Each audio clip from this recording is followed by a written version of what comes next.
How to fix Bosch Dishwasher E31 error code. So this usually means the leak protection system has activated because water has detected in the base of the dishwasher. The official support page does list this error with the same meaning, and the safety switch detected water in the base. So one of the first things you can do is to turn off the dishwasher and unplug it. So make sure there's no more electricity or power on it. Next, you can turn off the water supply under the sink or near the dishwasher, and then check around the dishwasher base or anything around it to check for visible water, leaking, or any kind of damp flooring. Then you can inspect the inlet hose from the back of the dishwasher.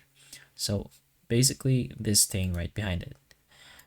So Bosch says hose damage or kinks can contribute to this error. So make sure there's nothing wrong with the hose or this part of the dishwasher. Another thing you can do is to go at the bottom of your dishwasher, take out the racks until you get access to this filter. You can twist it and take it off, and then you can clear this filter by cleaning it. So clean any food debris or standing water inside the filter area.